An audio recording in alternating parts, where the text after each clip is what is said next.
মা, আজকে কার হাতের খাবার খাচ্ছ জানো?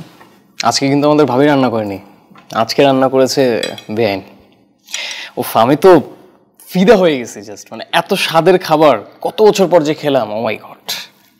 তুই কথা কিন্তু খুব বেশি বলস, কথা কম কা।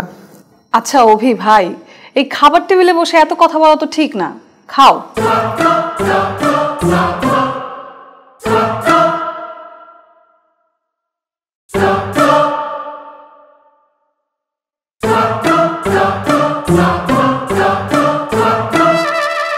বাহ, কি সুন্দর ভেটকি।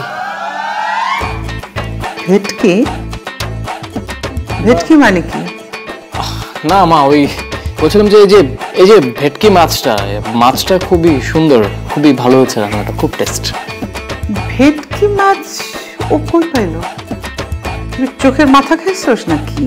কি না তো মা, মাছের মাথা খাচ্ছি, খুব টেস্ট। কলিজাকে রান্না করলো?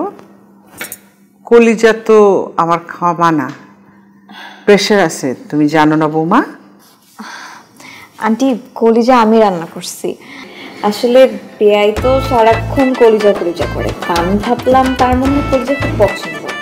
আর তাছাড়া আপার এই শরীরের অবস্থায় তো আয়রনের দরকার আছে। ডাক্তারি তো ভালোই শিখছো, ডাক্তারি না পড়া অন্য লাইনে গেলা কেন?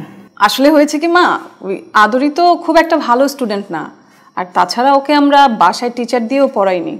আর তাছাড়া কিভাবে পড়াবো বলেন মা? বাসায় এখন টিচাররা এসে পড়াশোনা না করিয়ে শুধু টেবিলের নিচে ঠোকাঠুকি করে, তাই আর ওর ডাক্তার হওয়া হয়নি।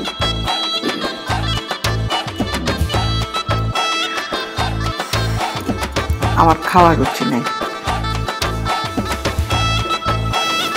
তোমরা খাও।